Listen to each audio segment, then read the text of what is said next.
இலக்கை நோக்கி டுவர்ட் த கோல். இந்த நிகழ்ச்சிக்கு உங்களை அன்புடன் வரவேற்கிறோம். Praise the Lord. ஆண்டவராகிய இயேசுவின் இனிய நாமத்தில் உங்கள் எல்லாருக்கும் அன்பின் வாழ்த்துக்கள்.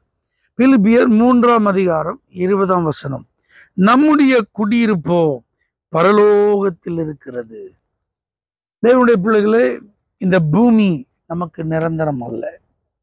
இந்த பூமி நாம் தற்காலிகமாய் குடியிருப்பதற்காக கர்த்தரால் நமக்கு கொடுக்கப்பட்ட ஒரு உறைவிடம். ஆனால் நமக்கு பரலோகம் தான் நிரந்தரம். ஒரு போதகர் தன்னுடைய ட்ரெஸ்ஸஸ் எல்லாம் லாண்ட்ரியில் போடுறது வழக்கம். அந்த லாண்ட்ரியில் இருக்கிறவங்க ஸ்பானிஷ்காரங்க, ஸ்பானிஷில் பேசுகிறவங்க. இந்த போதகர் அடிக்கடி அவர்களை சந்திக்கிறதுனால அவர்களோடு அவருக்கு நல்ல ஒரு தொடர்பு இருந்துச்சு. எப்போல்லாம் அவர் போகிறாரோ அப்போல்லாம் 2 வார்த்தை ஸ்பானிஷில் இருந்து கற்றுக்கொள்வார். அப்படி ஒரு முறை இவர் தன்னுடைய ஓவர் கோட்டை லாண்ட்ரியில் போடுறதுக்கு போகும்போது, இந்த ஓவர் கோட்டுக்கு உங்கள் ஸ்பானிஷ் லாங்குவேஜில் என்ன சொல்லுவீங்கன்னு கேட்டார். அவங்களுக்கு அந்த வார்த்தை இல்லை. ஏன்னா அந்த தேசம் மிகுந்த வெப்பமாக இருக்கிறதுனால யாரும் ஓவர் கோட் போடுறதே இல்லை. அப்படி ஓவர் கோட் போடாததுனால அப்படி ஒரு எண்ணம், திங்கிங், அப்படி ஒரு வார்த்தை அவங்களுக்கு இல்லை. அப்போதான் அவர் புரிஞ்சாராம், இந்த பூமியில் நம்ம பல வார்த்தைகளை பேசினாலும் பரலோக பாஷையில் இந்த பூமியில் பேசுகிற சில வார்த்தைகள் இல்லை.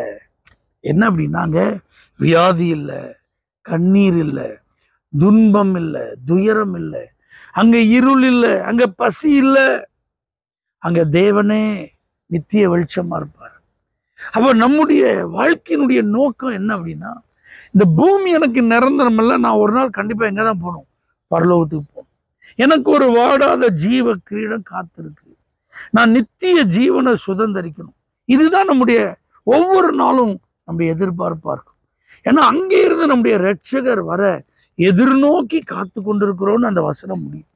அப்போ ஒவ்வொரு நாளை நம்ம சந்திக்கும் போது நல்லா புரிஞ்சுக்கோங்க, 2 விஷயம் உண்மையான யதார்த்தம். என்ன அப்படின்னா, ஒன்று நம்முடைய மரண நாளில் ஒன்று சமீபித்திருக்கிறது, அல்லது ஆண்டவராகிய இயேசு கிறிஸ்துவின் வருகைக்கு ஒரு நாள் சமீபித்திருக்கிறது. இந்த 2ம் ரொம்ப முக்கியங்க.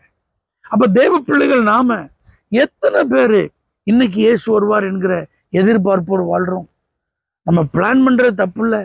எதிர்காலங்களை குறித்து திட்டமிடுதல், 5 ஆண்டு திட்டம், 10 ஆண்டு திட்டம் பிளான் வச்சிருக்கிறது நான் தப்பா சொல்லலை.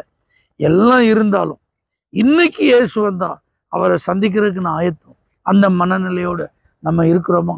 அப்படி இருந்தாதான் கர்த்தருக்கு பயப்படுற பயம் நமக்குள்ள இருக்கும். அந்த நினைப்பு நமக்கு இருந்தாதான் பாவத்தை விட்டு விலகி வாழணுங்கிற ஒரு எண்ணம் நமக்கு இருக்கும். அவர் சீக்கிரத்தில் வருவார் அப்படிங்கிற ஒரு எண்ணம் இருந்தாதான் நான் எப்பொழுதும் ஆயத்தமா இருக்கணும் அப்படின்னு சொல்லி நம்ம ஆயத்தப்படுவோம். தேவ பிள்ளைகளே, ஒவ்வொரு தேவ பிள்ளைகளுக்கும் இது ரொம்ப முக்கியம். ஆகவே பரலோகத்தை எதிர்நோக்கி நம்ம வாழ்வோம்.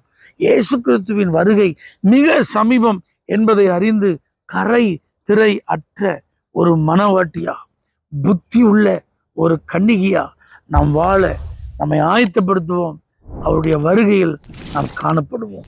பரிசுத்த பிதாவே, எப்பொழுதும் இந்த பரலோக சிந்தையை எங்களுக்கு தரும்படியாய் நாங்கள் ஜெபிக்கிறோம்.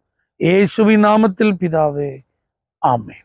For prayer contact, Pastor J. J. Kumar, El Shaddai Ministries, 9500252586, Surandai.